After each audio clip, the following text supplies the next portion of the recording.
جی سوال یہ ہے کہ نبی کریم صلی اللہ علیہ وسلم بطور رحمت عورتوں کے لیے بنا کے بھیجے گئے، یعنی کہ ہر معاملے میں، چاہے بیٹی ہے، بیوی ہے، ماں ہے۔ جی بہتر ہو گیا۔ تو دیکھیں جب ایک مرد دوسری شادی تیسری شادی کرتا ہے تو جو عورت ہوتی ہے دیندار گھرانے میں بھی ہوتی ہے اور دین کو سمجھتی بھی ہے، اس کے باوجود وہ ان چیزوں کو قبول نہیں کرتی اور دیکھیں ایموشنل ہو جاتی ہے۔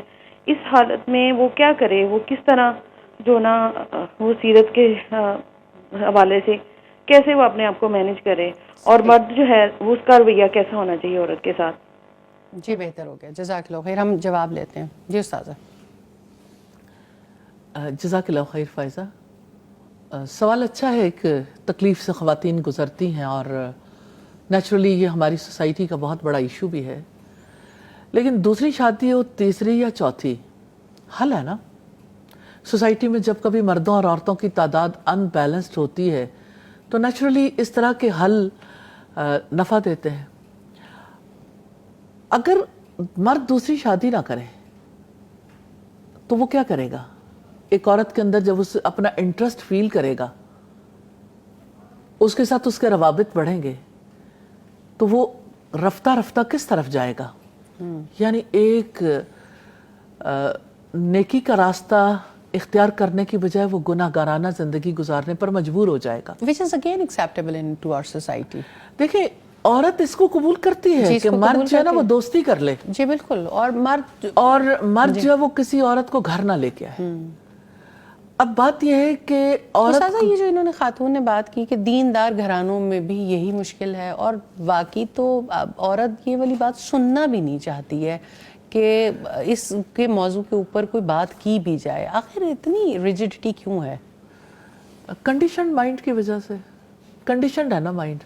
اس نے یہ دیکھا کہ جس عورت کے اوپر بھی سوتن لائی جاتی ہے وہاں عدل نہیں ہوتا، عورت کو کوئی مقام نہیں ہوتا، عورت کے بچے رل جاتے ہیں، عورت جو ہے وہ اس کو ساری سوسائٹی پھر ایک عجیب نظر سے دیکھتی ہے اور سب لوگ ججمنٹل ہو جاتے ہیں کہ آخر اس میں کیا پرابلم تھا، اس کے شوہر نے شادی کر لی۔ اور جس شادی کی تقریب میں جائے وہاں سارے لوگ کہتے ہیں اچھا ان کے شوہر نے دوسری شادی کی ہے۔ یعنی سوسائٹل پریشر اتنا زیادہ ہے، سوسائٹی کا پریشر ہے۔ سوسائٹی میں ہر کوئی اسے یوں دیکھتا ہے کہ اس کا ہی فالٹ تھا کہ جس کی وجہ سے مرد نے دوسری شادی کی۔ صحیح۔ اب اس کا بھی مائنڈ کلیئر نہیں ہے۔ یہ تو وہی والی بات ہو گئی جس طرح پچھلے ایپیسوڈ میں آپ نے وہ برزخ کے حوالے سے بات کی تھی، تو لوگوں نے بہت لکھا اس کے اوپر کہ دیکھیں ایک چیز جو آج مرد کے درمیان ہو رہی ہے یا عورت کے درمیان ہو رہی ہے، تو اس پہ تو آپ اختلاف کر رہے ہیں۔ اسلام تو عورت اور مرد کے ناجائز تعلقات کو بھی اتنی برا سمجھتا ہے، اور اس کو آپ پکچرائز کر کے ڈراموں میں، ویسے معاشرے میں، ہماری سوسائٹی میں ہر طرح سے دکھایا جاتا ہے، اس پہ کوئی آبجیکشن نہیں ہے۔ یہ بڑا انفارچونیٹ ہے یعنی کہ آپ مرد اور عورت کے درمیان کے تعلق کو تو یوں سمجھے یہ مقدس تعلق ہے۔ ہاں، اور یہی والی بات اس سیناریو میں بھی ہے کہ دوسری شادی تو بہت بڑا گناہ ہے، یا اس کی بات کرنا بھی سوسائٹی میں گناہ ہے، لیکن اگر مرد غلط تعلقات میں انوالو ہے اور غلط ایکٹیویٹیز میں انوالو ہے اس کے اوپر کوئی حرج نہیں، یہ مرد ہو یا عورت ہو، دونوں طرف اس کے اوپر بھی عورت کو اعتراض ہوتا تو ہے۔ عورت نہیں چاہتی کہ مرد کے کسی جگہ پر بھی تعلقات ہوں اس کے ماں سوا، لیکن بات یہ ہے کہ وہ کمپرومائز کر جاتی ہے۔ جی جب وہ مرد شادی کرنا چاہتا ہے تو وہ کہتی ہے ٹھیک ہے آپ بات تو کرتے ہی ہیں لیکن گھر نہیں لے کے آئے۔ اور پھر آپ دیکھیں کہ اس کی وجہ سے نقصان کتنا بڑا ہے۔ سوسائٹی میں جو بے حیائی عام ہو رہی ہے اور سوسائٹی میں جو دوسری عورت کے حق تلفی ہو رہی ہے کہ وہ رشتہ نکاح میں بندھنا چاہتے ہیں۔ اب یہ خاتون جو ہے وہ سٹینڈ لیے ہوئے ہیں کہ ایسا نہیں ہو سکتا کہ آپ ایک حلال رشتے میں بندھ جاؤ، حرام میں بندھے رہو، حلال میں نہیں بندھ سکتے۔ تو نیچرلی اس کے لیے کردار ادا کرنا چاہیے اہل خاندان کو بھی، اور ایجوکیٹ کرنا چاہیے عورت کو بھی کہ اگر ایسی صورتحال زندگی میں پیدا ہو تو پھر ہسبینڈ وائف نے کس طرح سے ان معاملات کو نبھانا ہے۔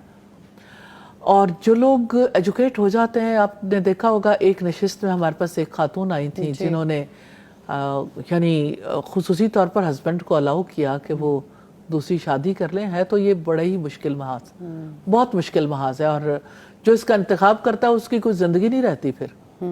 اسی لیے اللہ سبحانہ تعالیٰ نے جو حکم دیا ہے نا وہ یہ کہ اگر کوئی مرد ایک سے زائد شادیاں کرتا تو پھر عدل کرے، اور عدل کرنا ہے بہت مشکل کام۔